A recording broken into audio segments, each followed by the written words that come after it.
क्या, यही तो मजे की बात है ना, कि वो द्रव्य जो है उत्पाद व द्रव्यात्मक है। अब उसमें उत्पाद व द्रव्यात्मक द्रव्य में क्या उसका क्या चल रहा है, क्योंकि जो उत्पाद है वो द्रव्य के बिना नहीं है, द्रव्य उसमें पसरा हुआ है, ये इसमें चर्चा है, उसके बिना है ही नहीं। और उत्पाद व्यय होता है तो द्रव्य का उत्पाद नहीं होता है, द्रव्य का व्यय भी नहीं होता है। जो शक्ति है, वो शक्ति कहो उत्पाद, वो द्रव्य कहो, एक ही बात है। ठीक है, तो वहां पर्याय का तो व्यय होता है, पर्याय का उत्पाद होता है, लेकिन शक्ति का ना उत्पाद होता है ना व्यय होता है। हाँ जी, हाँ जी, ठीक है। और ऐसा पूरा द्रव्य उत्पाद व द्रव्यात्मक अपने में पड़ा हुआ है। ये मजे कितनी गजब बात है ये। इसको बहुत गंभीर बात है ये, बहुत ही गंभीरता से समझना चाहिए। हाँ, हाँ जी। और वो जहाँ शक्तियां हैं वही उत्पाद में है, और वे शक्तियां पूरा द्रव्य में है।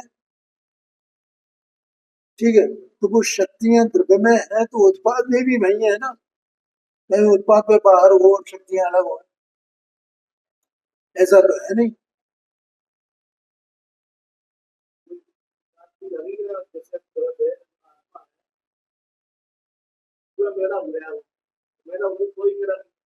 नहीं, यहाँ उसकी बात नहीं है, यहाँ तो द्रव्य के स्वरूप की बात है। क्या बताना चाहते हैं, वो अलग बात है, वो पर्याय का उत्पाद व्यय हुआ है ना, तो पर्याय में अगर विकार भी है तो उसका उत्पाद व्यय हो गया ना। वो तो हर समय मान लो जब तक वो मोहनी कर्म के उदय के निमित्त से उसका जो विकार चल रहा है, वो विकार उसमें है, तो हर पर्याय उत्पाद व्यय रूप है ना, हर पर्याय है।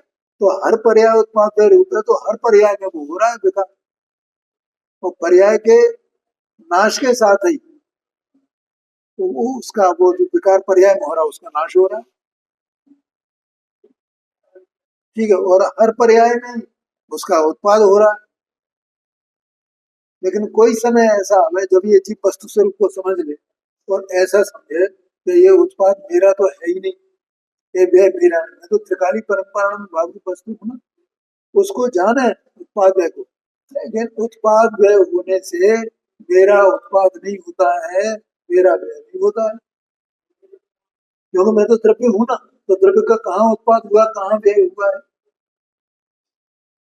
उत्पाद का उत्पाद है, व्यय का व्यय है, ये सब पर्याय में हो रहा है। ऐसा जो जानेगा, ऐसा सम्यक प्रकार से समझे उसको, ऐसा बिल्कुल जान जाए अंदर में अपने ज्ञान से,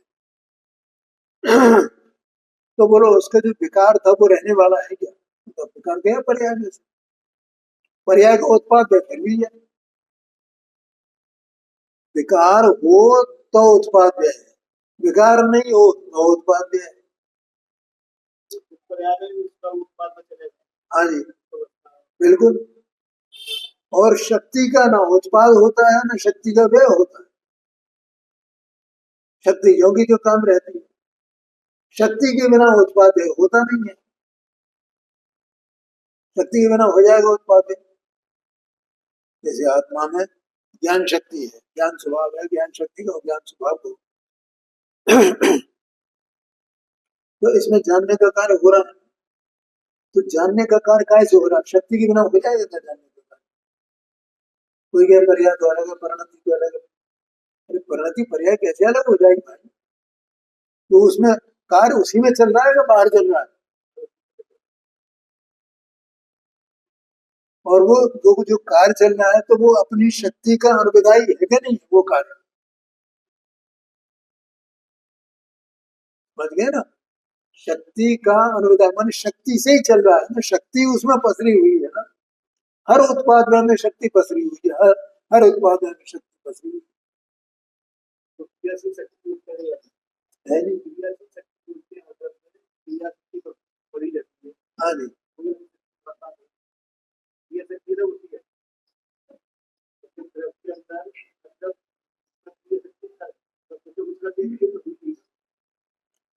शक्ति देखनी पड़ेगी। क्रिया शक्ति क्या बन उठा के ला देना, मुझे याद नहीं रहता। क्रिया शक्ति का मैंने क्रिया शक्ति 147 शक्तियों में दिया है, तो वो क्रिया शक्ति अलग है, ठीक है। और एक क्रियावती शक्ति होती है, उसके कारण से उसमें क्रिया होती है। तो क्रिया तो ये हलन चलन वगैरह में जो है ना, एक स्थान से दूसरे स्थान जाना, ये क्रिया कहलाती है, ठीक है। या परस्पंदन होता है जिनमें, तो ये क्रिया कहलाती है।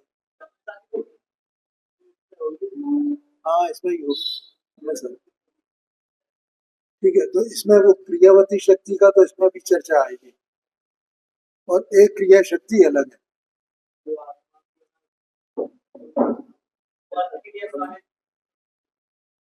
मैं अभी देख के बता,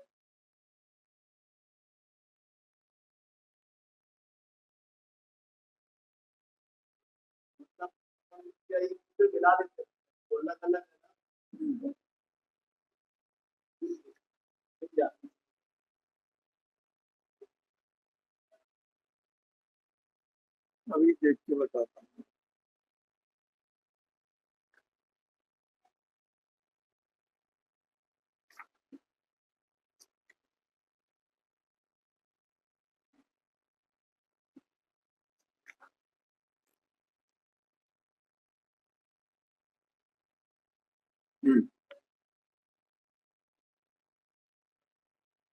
क्रिया शक्ति ये रही।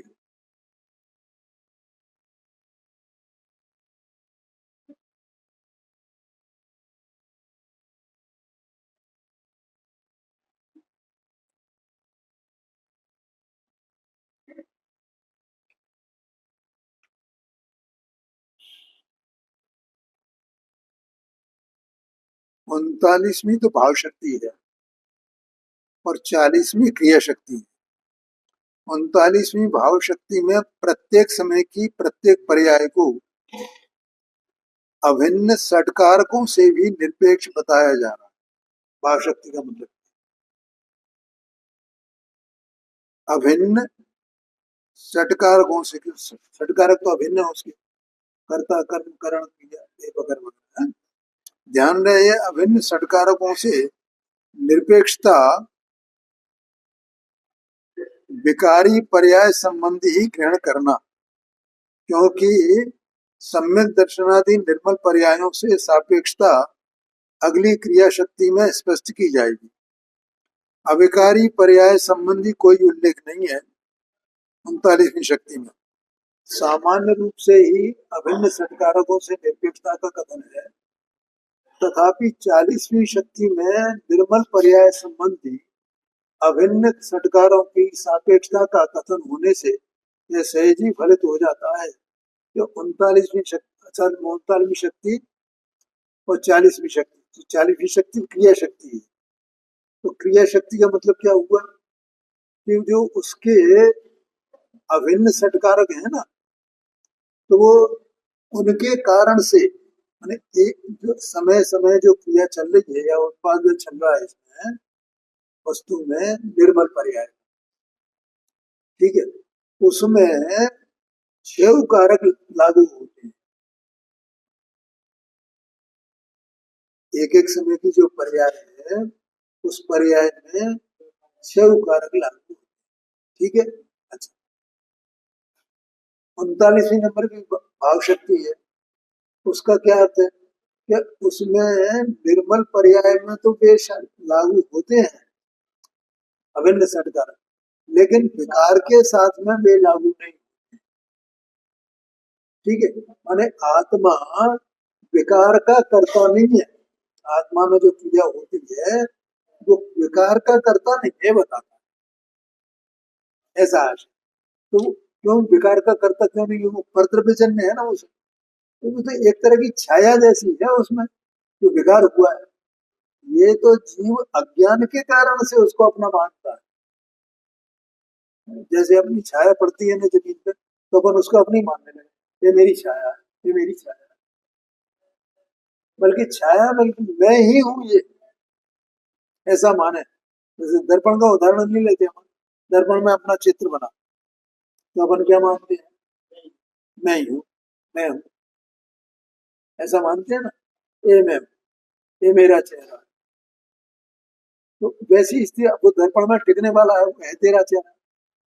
वो तो है ही नहीं, वो तो विकार है दर्पण का, दर्पण की स्वच्छता का विकार, इसलिए वो विकार में लागू नहीं। यहाँ क्रिया शक्ति का मतलब ये है, निर्मल पर्याय का उत्पाद जो है वो अपने अभिन्न षटकारकों से होता है, ठीक है। तो इसलिए वो क्रिया शक्ति को यहाँ बताया, ये आशय है इसका, ठीक है। तो वो उसमें लगाने से कोई मतलब नहीं है, अपन तो द्रव्य का सामान्य स्वरूप समझ रहे हैं ना, तो उसको इतना समझना है बस। खैर, तो अब यहाँ पर देखो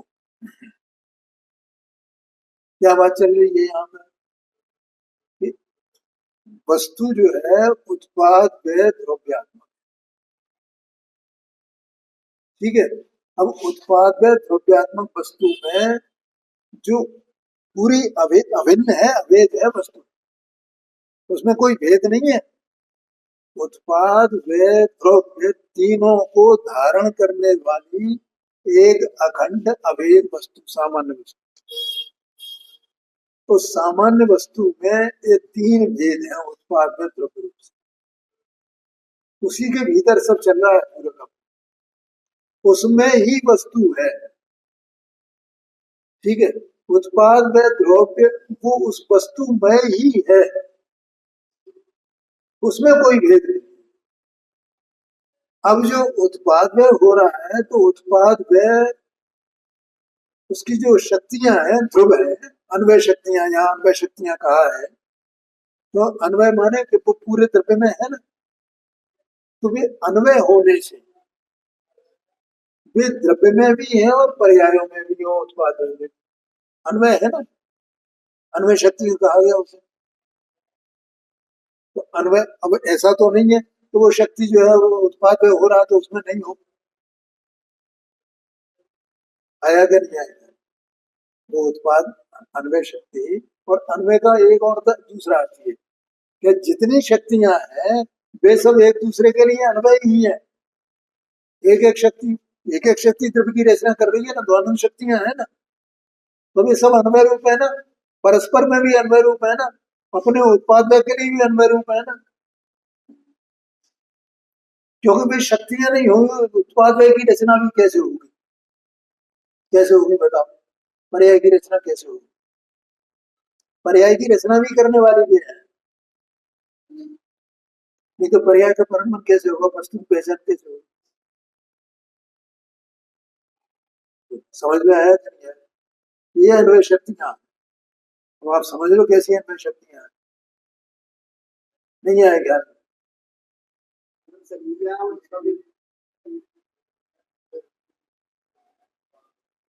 आज मैंने द्रव्य की रचना ऐसी, तो उसमें भी अन्वय शक्तियां, तो अन्वय शक्तियां का किसमें नहीं है, पूरा जो द्रव्य का जो स्वरूप है, जितनी जो उसका भेद है, अनंत गुणों का भेद है, उसमें भी वे अन्वय शक्तियां हैं, और जो पर्यायों का उत्पाद है उसमें भी वे अन्वय शक्तियां हैं। नहीं तो द्रव्य की रचना कैसे हुई? उत्पाद द्रव्यात्मक है ना, तो उत्पाद द्रव्यात्मक जो पूरी वस्तु है उस सबके लिए भी अन्वय शक्तियां है ना, आया कि नहीं आया? हाँ, अन्वय माने उसमें बिल्कुल, बिल्कुल उसके बिना है ही नहीं, वो ही रचना करने वाली है द्रव्य की, उनसे रचना है,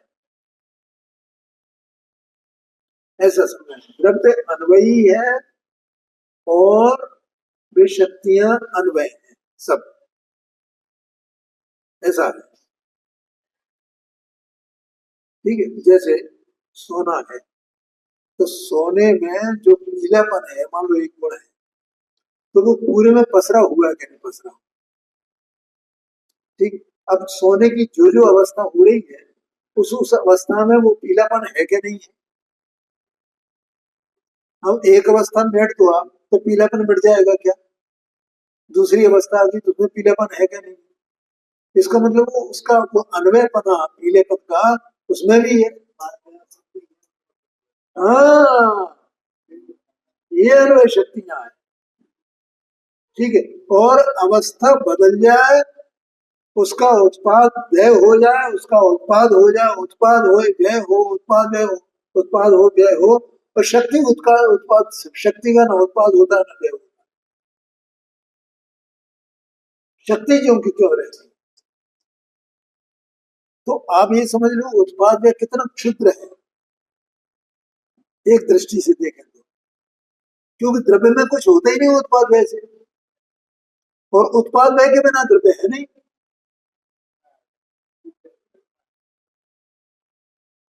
तो उसका मूल कौन हुआ द्रव्य का?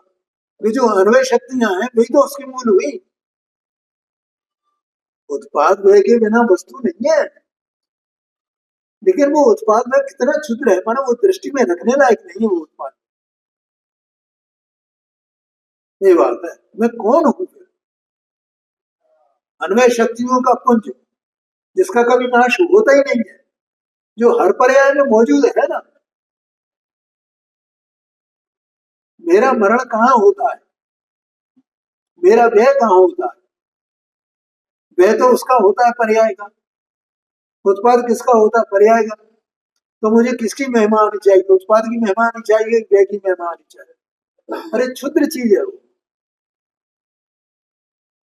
मैं तो ज्यों का तो विराजमान, ज्यों का तो विराजमान, ये बात ही बताती। यद्यपि यहाँ विषय नहीं है, लेकिन वो वस्तु स्वरूप को समझने के लिए बहुत जरूरी है, क्योंकि जीव ने द्रव्य गुण पर्याय का स्वरूप ही नहीं समझा है, क्या है क्या उत्पाद द्रव्य है क्या है? और इसीलिए इसे पर्याय की महिमा बनी रहती है, और पर्याय इतनी क्षुद्र है, इतनी हल्की, अरबों चल रही है उसके कारण चल रहे थे ना, उसे क्या है? तो उसका उसका उसके प्रति इतना संवेदनशील क्यों है? जितना संवेदनशील है तो अपने पर्याय के प्रति है, उतना अपने द्रव्य के प्रति हो जाए तो।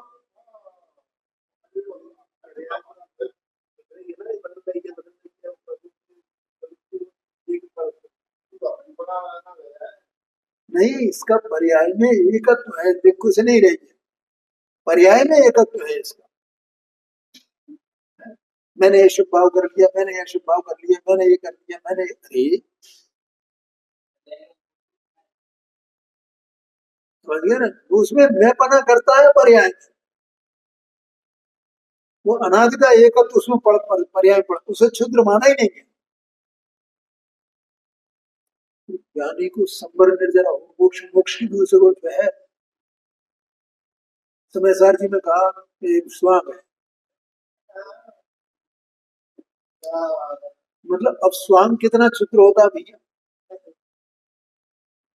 है। अब रामलीला शुरू हो रही है जगह जगह, और उसमें राम का स्वांग, सीता का स्वांग, राम का स्वांग, तो फिर वो जो पाठ करने वाला है वो स्वांगी, उसे कोई मुख्यता है तात्कालिक, बस इसका को कुछ कोई मतलब ही नहीं है। उसे अपने व्यक्तित्व की महिमा है तो स्वांग की महिमा है, कितना क्षुद्र मानता है, उसके अभिप्राय में कितना क्षुद्र है वो। ये तो उपचार मात्र है, वो उसकी श्रद्धा में पड़ा हुआ है, उसके श्रद्धा में ये कुछ नहीं है, तो कोई मतलब नहीं है इसका। उसे किसकी महिमा है? अपनी महिमा है उसे, उस कलाकार को अपनी कला की महिमा है उसे, वो कला मेरी है, लेकिन ये जो स्वांग है ये मेरा नहीं। बोलो समझ में आया? ऐसे ज्ञानी को अपनी शक्ति की महिमा है, अपनी चेतनता की महिमा है, लेकिन वो पर्याय की महिमा, स्वांग की महिमा उसे इतनी शुद्र है, ऐसा समझना।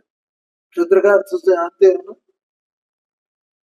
नहीं है जी, छोटी, लघु, कोई जिसका कोई मूल्य नहीं है, ऐसा समझना। मतलब ज्ञानी को संबर निर्जरा मोक्ष इनकी भी महिमा नहीं है वास्तव में, जो उसे अपनी अपनी महिमा, अपने द्रव्य की महिमा है, ये समझ। इसमें से ये बात निकल के आ रही है भाई।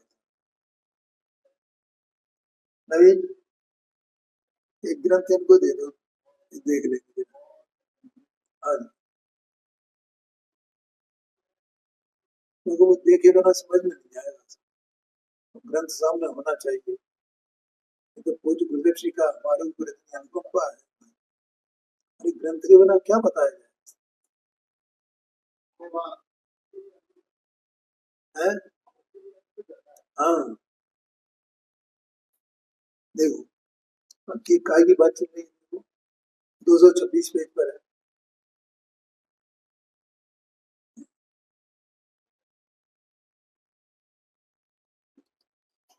ले आओ, नवीन, ये पेंसिल दे दो।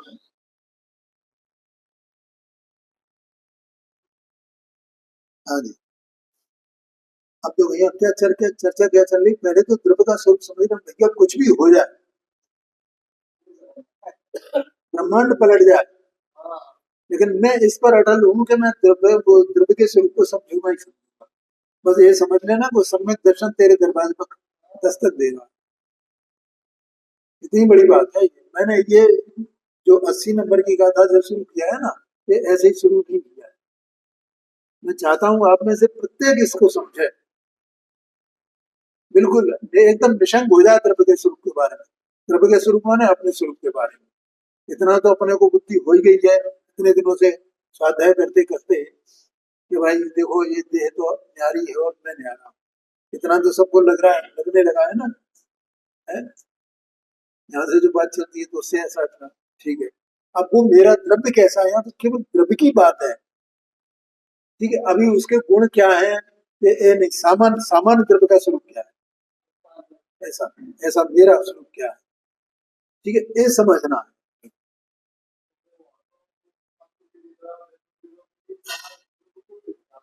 नहीं वो ठीक है, लेकिन यहाँ पूरा उसका उत्पाद में द्रव्य स्वरूप क्या है, द्रव्य का वो तो समझ में आना चाहिए ना। ये तो इसको अभी तो पता ही नहीं है पर्याय क्या है, द्रव्य क्या है। ये तो ऐसा मानता है पर्याय ऊपर है और मैं नीचे हूँ। हाँ, ऐसा लगता है द्रव्य का स्वरूप ही नहीं समझा। हाँ, बिल्कुल वो समय से पढ़ करके आत्मा ध्रुव है, आत्मा ध्रुव है, आत्मा शुद्ध है, आत्मा शुद्ध है, आत्मा शुद्ध है। अरे ध्रुव को पर्याय का स्वरूप समझा नहीं, आत्मा शुद्ध है, आत्मा शुद्ध है। अरे तू पूरा ही शुद्ध है, अभी देख जरा। है 189 नंबर की गाथा है, वहां ऐसा बताया है वो कि शुद्ध नय से एक विकार भी शुद्ध नय का विषय बताया है आचार्य ने। वो आत्मा जो विकार रूप परिणत है वो शुद्ध नय का विषय है। इसका मतलब कि प्रसिद्ध है वो 189 नंबर की गाथा सब। अपना अंदर में द्रव्य का स्वरूप ही नहीं समझा। और वो जब 189 नंबर की याद आएगी तो अपन चर्चा उसकी करेंगे। ठीक है, अभी तो द्रव्य का स्वरूप समझना है, कैसा है द्रव्य का स्वरूप। तो अब देखो यहाँ से अपन चर्चा करते हैं। पहले तो मतलब ये नयों से अपने को जानना है, ये विषय चल रहा है ना, नए के विषय किस तरह से। तो अब देखो दूसरा पैरा है, कल मैंने सद्भाव संबद्ध उत्पाद और असद्भाव संबद्ध उत्पाद का फिर दोबारा अर्थ किया था। आज फिर करूं क्या? चलो आ जाइए, कोई बात नहीं। देखो सद्भाव माने जो त्रिकाल सत्य है ना, अभी जो बताया जो अन्वय शक्तियां हैं, तो भाई अन्वय शक्तियां तो जो भी जो है ना, ठीक है। तो अन्वय शक्तियां जो की जो है, तो वो द्रव्य उससे संबद्ध है ना। द्रव्य अपनी अन्वय शक्तियों से संबद्ध है। सद्भाव संबद्ध, तो वो भाव द्रव्य का उससे संबद्ध। और उत्पाद माने प्रकट होना, यहाँ उत्पाद का मतलब उत्पाद से नहीं लेना उत्पाद का अर्थ। असद्भाव संबद्ध उत्पाद कहेंगे, वहां भी उत्पाद शब्द आएगा और यहाँ भी उत्पाद संबद्ध आया, सब शब्द आया क्या? सद्भाव संबद्ध उत्पाद, असद्भाव संबद्ध उत्पाद, ऐसे दो शब्द आए ना। तो अब देखो वस्तु तो एक है ना पूरी की पूरी। अब ये पहले बता दिया कि इसमें इसको दो टुकड़े करके हम समझेंगे, क्योंकि इनमें दो भाव हैं। एक भाव तो उत्पाद रूप है और दूसरा भाव ध्रुव रूप है, वो का वही। और द्रव्य एक ही है और द्रव्य में दो भाव है। ठीक है। अब क्या है कि अपन जब इसको देखेंगे जानेंगे, हमें इसको जानना है द्रव्य को, तो कैसे जाने, तो उसका कथन किया जाएगा। तो जब पर्याय का कथन किया जाएगा तब द्रव्य का कथन नहीं किया जाएगा, और जब द्रव्य का कथन किया जाएगा तब पर्याय का कथन नहीं किया जाएगा। ठीक है। देखो ये कल भी मैंने बताया था, आगे इसमें 115 नंबर की गाथा आने वाली है, ये 111 नंबर की है ना। तो उसमें 7 भंगों का स्वरूप है। तो उसमें एक भंग है स्यात् अवक्तव्य। तो स्यात् अवक्तव्य क्यों? क्योंकि भैया जब पर्याय की बात कर रहे हैं तब द्रव्य को नहीं कहा गया ना। हाँ जी, इसलिए स्यात् वक्तव्य है। और जब द्रव्य को कहा जा रहा तब पर्याय को नहीं कहा गया ना, इसलिए स्यात् वक्तव्य है। वो पूरे द्रव्य का कथन कैसे किया जाए? तो भी ऐसा कहने में वहां कोई विरोध नहीं आता है, ये बताना वो सब तो का ये अर्थ है। ठीक है। तो सद्भाव माने जब हम जिसकी चर्चा कर रहे हैं वो सद्भाव से संबद्ध है। उसका उसका जो संबंध है वो कैसे है? सद्भाव से। अर्थात त्रिकाली जो परम पारमार्थिक भाव रूप जो वस्तु है या अन्वय शक्तियां हैं उनसे उसका संबंध संबंधित है। और उत्पाद माने कि वो प्रकट होता है, जानने में आता है, या उसका कथन किया जाता है, उसको बताया जाता है, एक ही बात। उसको कहा सद्भाव संबद्ध उत्पाद। और जब पर्यायों को कहा जाता है तो अब वो पर्याय पहले थी अब नहीं है। ठीक है। आगे जो होने वाली है वो अब नहीं है, और एक विनश जाने वाली है। तो ये वो नहीं है ना, ये वो नहीं है ना। और उसमें द्रव्य में तो ये तो वो ही है, ये तो वो ही है, ये तो वो ही है। ये दो बात हो गई ना। द्रव्य के संबंध में क्या है या ध्रुव के संबंध में क्या है? वो तो वो ही है, वो तो वो ही है, वो तो वो ही है। तो उसको वो तो वो ही है, उसको यहाँ एक तकनीकी शब्द दिया गया सद्भाव संबद्ध उत्पाद। ठीक है। और जो वो का वो ही नहीं है उसको कहा असद्भाव संबद्ध उत्पाद।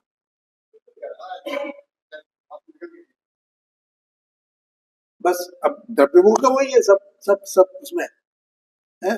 अब जब असद्भाव संबद्ध उत्पाद इसका कथन किया जाएगा तब वो सद्भाव संबद्ध उत्पाद का कथन नहीं किया जाएगा।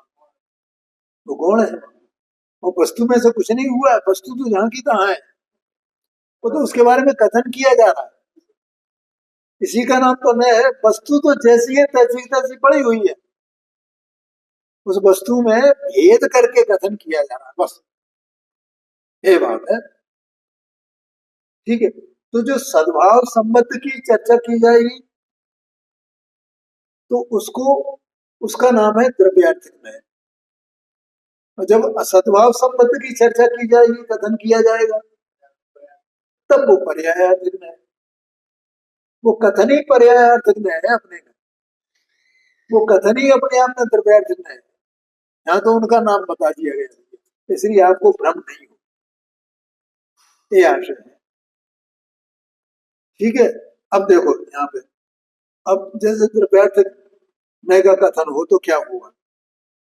जब द्रव्य ही कहा जाता है, पर्याय नहीं। ठीक है। पर्याय की बात नहीं की जा रही है, काय की बात की जा रही है? द्रव्य की बात की जा रही है। जब द्रव्य ही कहा जाता है, पर्याय नहीं, तब उत्पत्ति विनाश रहित। ठीक है। मानो उत्पाद विनाश, उत्पाद विनाश रहित नहीं, अभी बता रहे हैं। तो आपके पास पुस्तक नहीं है? हाँ हाँ, वही तो बोल रहा हूँ मैं। उत्पाद विनाश रहित युगपत प्रवर्तमान द्रव्य को उत्पन्न करने वाली अन्वय शक्तियां, बस यहां तक पढ़ो उसको। जब द्रव्य ही कहा जाता है, पर्याय नहीं। अब इतनी जो मैंने भूमिका में चर्चा कर दी, अब तो समझ में आ गया। जब पर्याय की बात नहीं की जा रही है, उत्पाद व्यय की बात नहीं की जा रही है, द्रव्य की बात की जा रही है। तो द्रव्य की बात की जा रही है तो कैसे की जाएगी? क्या उसको, पहली बात तो उस द्रव्य उत्पत्ति विनाश रहित है। दूसरा, किसकी चर्चा की जा रही है कि जिसमें द्रव्य के द्रव्यत्व को उत्पन्न करने वाली अन्वय शक्तियां हैं। केवल द्रव्य के द्रव्यत्व को बताने वाली क्या चीज? अन्वय शक्ति। अन्वय शक्तियां हैं द्रव्य को बताने वाली। तुम बेटा थोड़ा आगे और सर जानो इधर को, तुम बार बार इधर गर्दन घुमाती हो। बस अब ठीक है। क्या कहा? हाँ, द्रव्य को उत्पन्न करने वाले, पर द्रव्य की रचना करने वाली अन्वय शक्तियां। ठीक है। तो और वे कैसी है? युगपत प्रवर्तमान है, एक साथ है ना वे, उनमें भेद नहीं होता है, वे तो अभेद है, एक साथ है। ऐसे द्रव्य की चर्चा यहाँ की जा रही है, ये बात है। वहां पर्यायों की चर्चा नहीं है। एक बात, पहली बात ये, फिर पढ़ता हूं इसको। तब उत्पत्ति विनाश रहित युगपत प्रवर्तमान द्रव्य को उत्पन्न करने वाली अन्वय शक्तियों के द्वारा। ठीक है। अब पर्याय की चर्चा यहाँ आ रही है, देखो। उत्पत्ति विनाश लक्षण वाली क्रमशः प्रवर्तमान पर्यायों की उत्पादक उन उन व्यतिरेक शक्तियों को प्राप्त होने वाले। क्या मतलब? कि जो उत्पाद व्यय चल रहा है ना द्रव्य में, वो उत्पाद व्यय तो व्यतिरेक है। क्या लिखा है यहाँ पर? देखो, व्यतिरेक व्यक्तियां। व्यतिरेक व्यक्तियां माने, व्यतिरेक व्यक्तियां माने कि ये वो नहीं है, ये वो नहीं है, ये वो नहीं है, ये व्यतिरेकपना। ये वो नहीं है, ये वो नहीं है, वो ये नहीं है, ये वो नहीं है। हाँ जी, हाँ जी। ये व्यतिरेक व्यक्तियां हुई ना। तो ये, लेकिन ये व्यतिरेक व्यक्तियां हैं, तो उन व्यतिरेक व्यक्तियों को भी, अर्थात उन पर्यायों को भी, और उन पर्यायों का लक्षण क्या है? उत्पत्ति विनाश वाला। उनका लक्षण क्या है? उत्पत्ति विनाश लक्षण है, और क्रमशः प्रवर्तमान है। अन्वय शक्तियां क्रमशः प्रवर्तमान नहीं है। हाँ जी, हाँ जी। पर्याय उत्पाद में रूप वे क्रमशः प्रवर्तमान है। तो उन व्यतिरेक व्यक्तियों को प्राप्त होने वाला, माने वे पहले जो थी, जो अब नहीं है, और अब है सो आगे नहीं होगी, ऐसी जो व्यतिरेक व्यक्ति है, जो पर्याय है, उस पर्याय को भी वो द्रव्य प्राप्त करता है कि नहीं करता है? करता है। नहीं तो वो पर्याय होगी कैसे? द्रव्य के द्रव्यत्व बिना पर्याय उत्पन्न ही कैसे होगी? वो तो उसका अभिन्न अंग है। पर्याय है द्रव्य का अभिन्न अंग है। बोलो, समझ में आया कि ये नारकी की पर्याय थी, तब ये उस नारकी की पर्याय में था का नहीं था द्रव्य? और अब मनुष्य पर्याय है, तो उसमें ये है कि नहीं है? और ये आगे होने वाली त्रियंच देवादि की पर्याय है, तो उसमें ये होगा क्या नहीं होगा? उस पर्याय होगा। लेकिन ये पर्याय तो उत्पत्ति विनाश रूप है ना। हाँ जी, हाँ जी। ये तो उत्पत्ति विनाश लक्षण वाली है, तो क्रमशः प्रवर्तमान है। ठीक है। उन पर्यायों को ये द्रव्य प्राप्त हो रहा है ना हर समय। ठीक है। ऐसे ये जो अपनी द्रव्य पर्याय है, इसमें ये लागू होता है, इसी प्रकार से गुण पर्याय में भी लागू होगा ना। है? जैसे जीव को अभी मान लो गुण स्थान के हिसाब से अपन देखें तो चौथे गुण स्थान वाला जीव, और पांचवा गुण स्थान होगा तो भी उस पर्याय में भी वो जीव द्रव्य रहेगा कि नहीं रहेगा। उस पर्याय के बिना हो तो उस द्रव्यत्व के बिना उसका गुण स्थान कहाँ कहाँ टिकने वाला है। मतलब वो उस अवस्था में अवस्था को प्राप्त कर रहा है ना वो द्रव्य। कौन कौन सा द्रव्य? जो अन्वय शक्तियों वाला है, जो युगपत प्रवर्तमान है, जिसमें अन्वय शक्तियां, जो उत्पत्ति विनाश रहित है, ऐसा वो द्रव्य हर पर्याय में वो हर पर्याय को प्राप्त होता है कि नहीं होता है। हाँ जी, उन पर्यायों में प्राप्त होगा ना वो। उनके बिना कैसे हो जाएगा? संवर हो तो, निर्जरा हो तो, मोक्ष हो तो, मिथ्यात्व हो तो, सम्यक हो तो।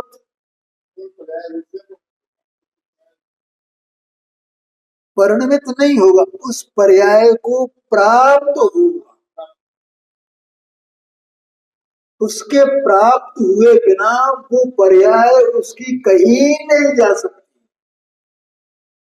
कैसे कही जाए?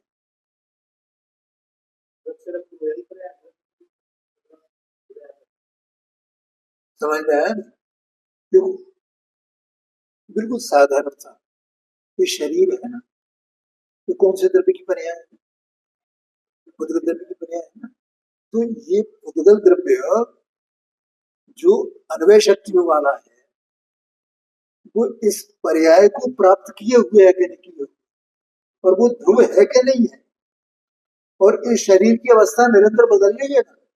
और ये जब ये इसकी जीभ छोड़ देगा इसको और इसको जला दिया जाएगा, तो उस अवस्था में भी, जली हुई अवस्था में भी एक पुद्गल उसको प्राप्त करेगा कि नहीं करेगा।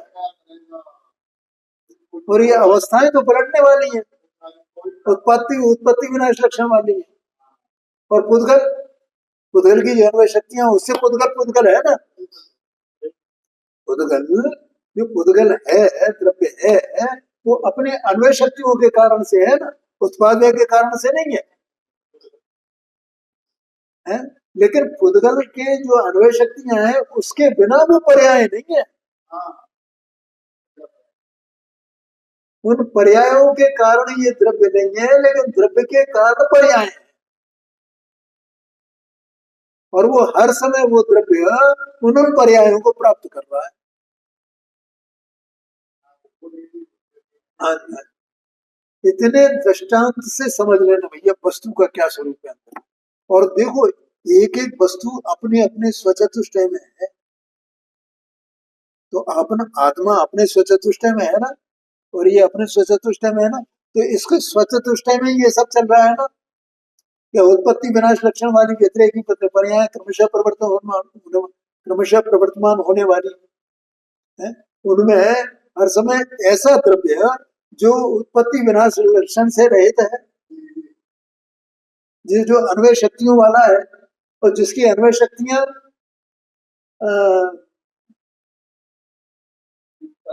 युगपत प्रवर्तमान है। अन्वय शक्तियां युगपत प्रवर्तमान है, उनसे बना हुआ द्रव्य है। और वो हर समय उसको प्राप्त कर रहा है। तो अपने चतुष्टय में ही रह करके कर रहा है ना सब। ऐसा सहज में ही मेरा द्रव्य है, ऐसा सहज में ही मैं ऐसा द्रव्य हूं। ये द्रव्य का कथन है, द्रव्य की तरफ से। जब द्रव्य ही कहा जाता है, पर्याय नहीं। मैं द्रव्य कैसा, क्या कहा? मैं द्रव्य कैसा हूं। अब उसमें पर्याय और द्रव्य दोनों दोनों की बात आ जाएगी ना।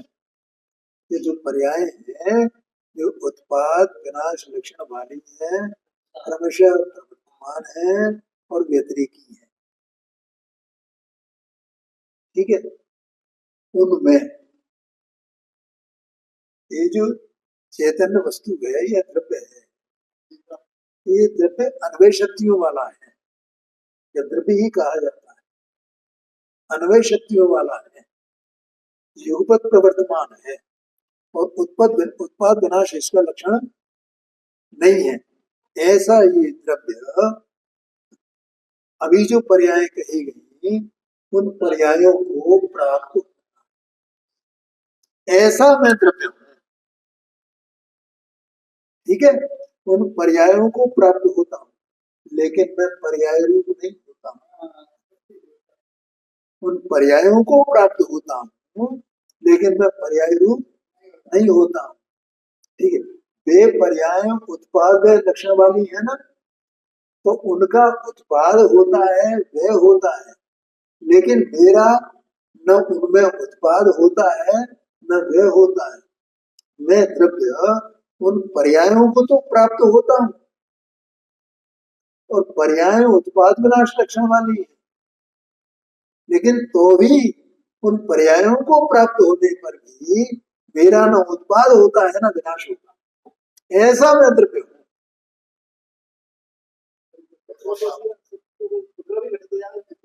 समझे ना, अभी तो किया था ना शरीर में। हाँ हाँ हाँ, एक बात, और मैं उन पर्यायों को प्राप्त हूं, लेकिन मैं तो भूखा वही हूं ना, ये उसकी बात की जा रही है, द्रव्य की बात, ये द्रव्यार्थ करने का विषय है, ऐसा क्या कहा, समझ में आया ना। द्रव्यार्थ करने के 10 भेद हैं, जब नए चक्र में अपन पढ़ेंगे तो 10 भेद है, तो पर्यायार्थ करने के 6 भेद, तो 10 भेदों में एक है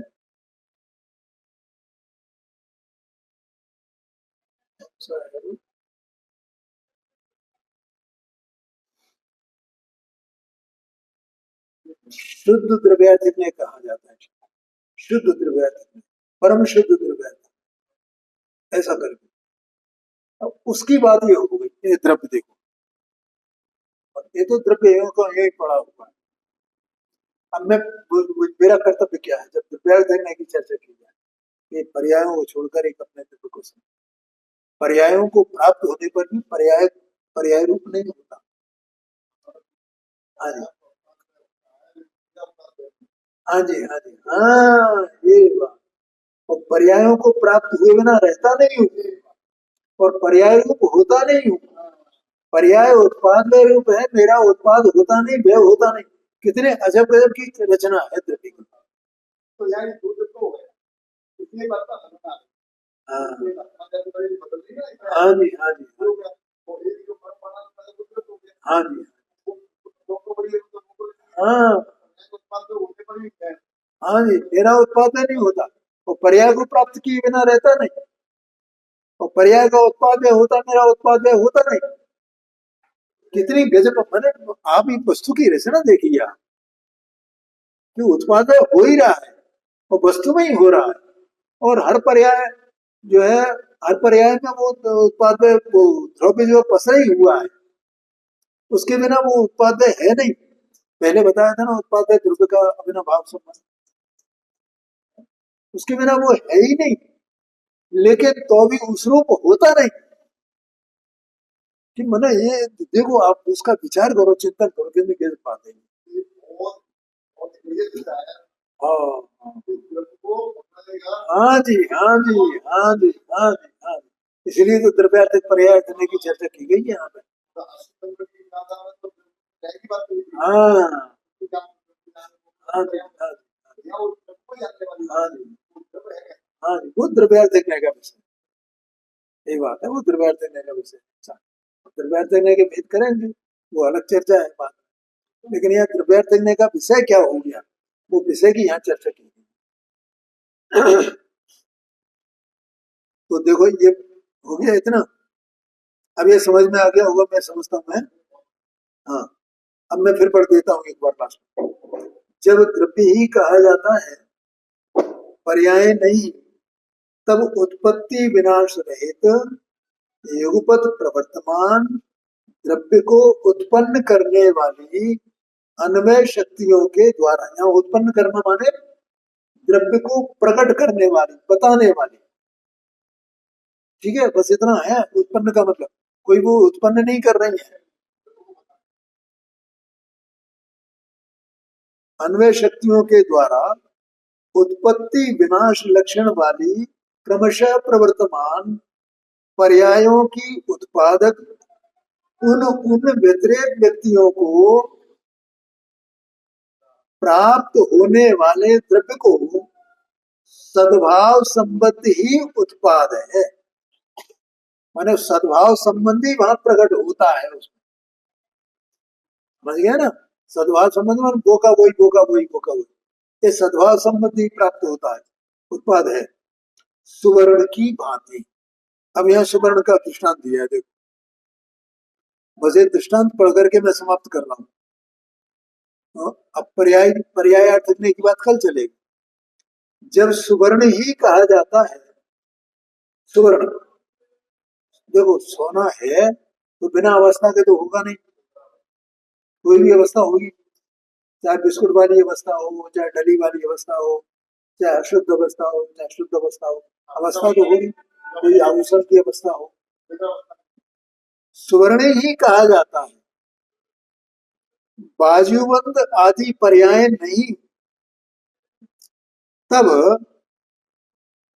सुवर्ण जितनी स्थायी, युगपत प्रवर्तमान और सुवर्ण की उत्पादक अन्वय शक्तियों के द्वारा, बस। ठीक है। सुवर्ण जितनी स्थायी माने क्या कि सुवर्ण तो त्रिकाल, सोनापना, सोनापना, सोने का सोनापना कहाँ गया है? जो त्रिकाल है ना, तो वो तो स्थायी है ना। सोना है तो सोना है, लेकिन बाजूबंद है और नहीं है, तगड़ी है और नहीं है, हार है और नहीं है। तो तब सुवर्ण जितनी स्थायी, युगपत प्रवर्तमान सुवर्ण की उत्पादक अन्वय शक्तियां, माने स्वर्ण को बताने वाली, दिखाने वाली। ठीक है। वो जैसे उसका पीलापन है, उसका लचीलापन है, ये सब है ना उसमें जो विशेषताएं होती है, अन्वय शक्तियों के द्वारा बाजूबंद इत्यादि पर्याय जितने स्थायी, बाजूबंद कितना स्थायी है? अल्प स्थायी है ना, वो तो बदल जाने वाला है। क्रमशः प्रवर्तमान। अब बाजूबंद बदल करके हमने तो एक कंगन बनवा दिए, कंगन बना दिया उसको। क्रमशः प्रवर्तमान बाजूबंद इत्यादि पर्यायों की उत्पादक माने बताने वाली उन उन व्यतिरेक व्यक्तियों को प्राप्त होने वाले सुवर्ण का सद्भाव संबंधी ही उत्पाद है। माने वो हर पर्याय में, हर अवस्था में वो सोना उस पर्याय को प्राप्त करता है ना, बाजूबंद को प्राप्त करेगा। उसका तोड़ करके कंगन बना दिया जाए तो कंगन को प्राप्त करेगा। उसे तोड़ बोड़ के छिन्न भिन्न कर दिया जाए, हर अवस्था में उसे तपाया जा रहा है, कुछ भी किया जा रहा है, हर अवस्था में सोने का सोनापना कायम है। हाँ जी, कोई भी अवस्था, वो सोनापना उसमें हर एक में पसरा हुआ है, हर अवस्था में सोनापना हर एक अवस्था में पसरा हुआ है। तो वो सोने पने का अभाव नहीं होता है। तो सोने पने का अभाव नहीं होना, हर अवस्था में होने पर भी अवस्था का अभाव हो जाता है, सोने का अभाव नहीं होता है। ये अपन जानते हैं क्या नहीं जानते? अवस्था का तो अभाव हो गया, सोने का अभाव नहीं हुआ। हाँ जी, हाँ जी, हाँ। ऐसा सब देखो, दृष्टांत तो दृष्टांत है, लेकिन उससे ज्यादा महिमा अपनी वस्तु की है। तो वस्तु यहाँ पर दृष्टांत में तो समझ में आ जाता है, लेकिन वहां यहाँ समझ में आना चाहिए, ये बहुत जरूरी है। ऐसा सब आगे चर्चा करते हैं।